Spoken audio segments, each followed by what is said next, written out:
Hello and welcome to your astrological vibrations for Friday, August 13th, 2021 by Gaia Blooming. I am Mimi and our energy mantra for today is I keep expanding my connection to my heart. And today we have Friday the 13th and we have Yod energy that we are working with, and somehow they have managed to entwine themselves in my mind. So I want to start with Friday the 13th. And I often do this on Friday the 13th. I find it very interesting that we have become so suspicious of Friday the 13th, and we look for things, we often as a collective look for things to go wrong on Friday the 13th because it's made out to be, this day of bad things. You know, there's scary movies made from it and so much superstition around it. However, 13 is actually a number that correlates itself with the moon. It is a number that correlates itself with the feminine and even the goddess. And so I think it's always important to remember with anything that's out there, with anything that's demonized in the world, that there are many sides to many stories. And sometimes it's good to do a little digging and think for yourself. And I feel like that so goes in line with our astro energies that we have going on.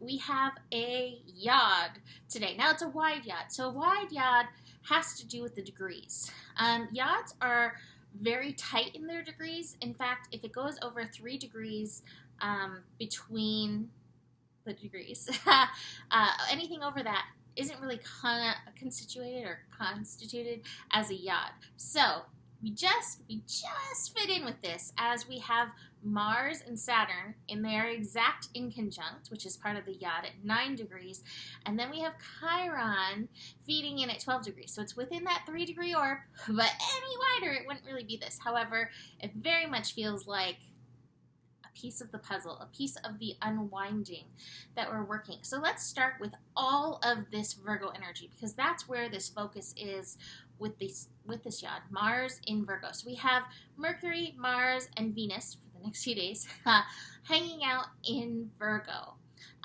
So Virgo energy, like I've mentioned, Virgo to me is about our physical body. Virgo can represent our daily experience, our daily life, and we experience our daily life through our body. I always say our body is our virtual reality experiencer. So here we are in a virtual reality experiencer, and here we have this yod focused on it. Now Virgo, to me, it's more than the body as we see it. Virgo can represent the mind because it is ruled by Mercury, so it's very mental. Virgo represents the physical body, but I think Virgo also brings to light the other energies, spirit, soul, heart.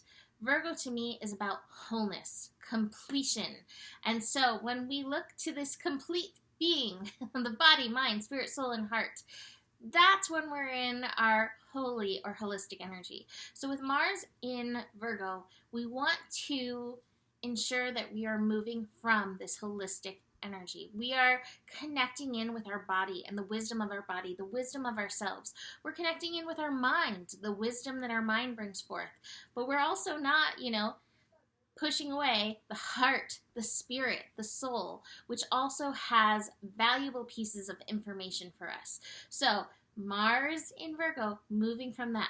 Now this is connecting into Saturn in Aquarius. This is where we have this inconjunct today. So inconjunct, not seeing eye to eye, don't know how to work together. I mentioned this in yesterday's scope a little bit. Aquarius in Aquarius and Saturn. Saturn in Aquarius, flip it, reverse it. It really does have us looking at things from other perspectives. So we're looking at things, we're taking responsibility for ourselves on a vibrational perspective.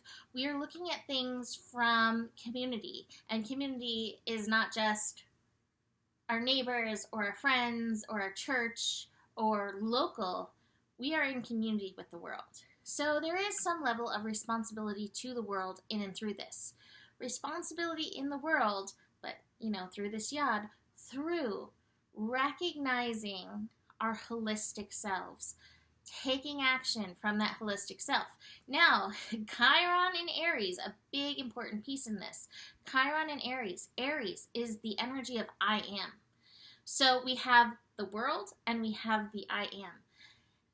I've said this so many times, and I believe that Aquarius brings through some of this wisdom as well. I really believe that we best serve the world when we honor who we are. So Chiron in Aries is doing that work of healing that, because so many of us have so many wounds around who we are. You're not enough here, too much there, don't do this, this isn't appropriate. Oh my God, I can't tell you how many times I was told as a child I was being too rambunctious or something wasn't appropriate.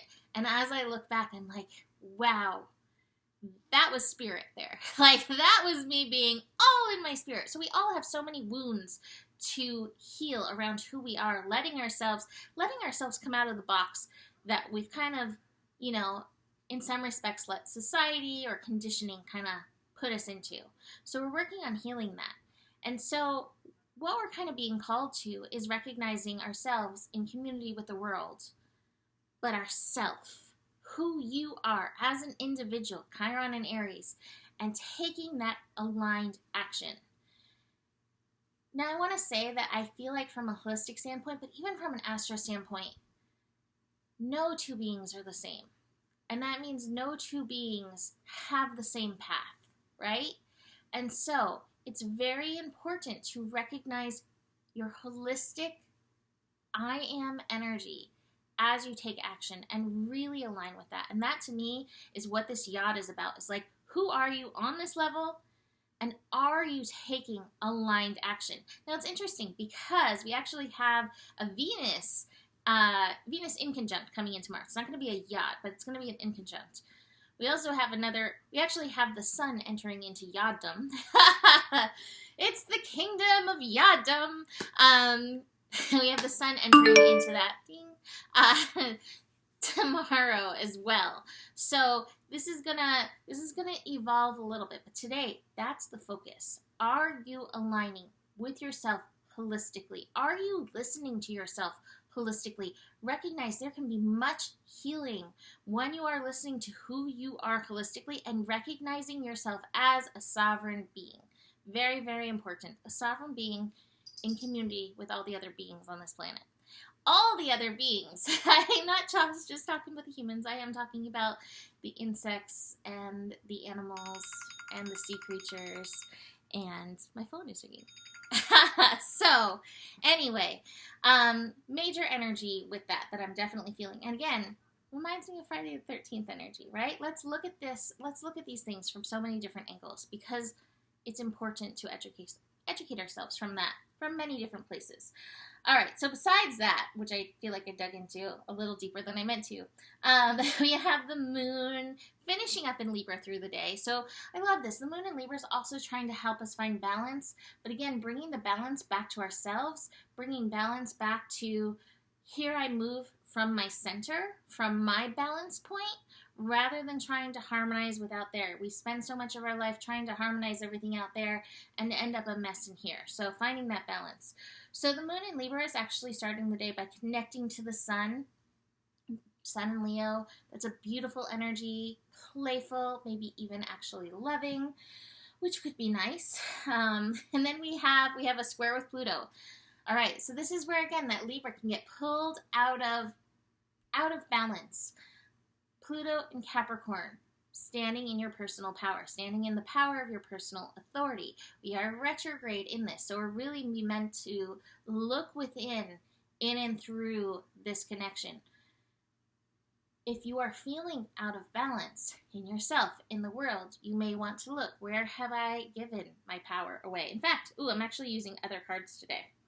I was feeling lazy when I sat down and I was like, I don't want to go get my cards. I had been with a friend and he brought my cards and I didn't want to go get them. So anyway, I'm using Accurate AF Tarot, that is its name.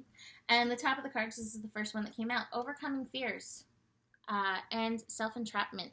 And it is a mental card.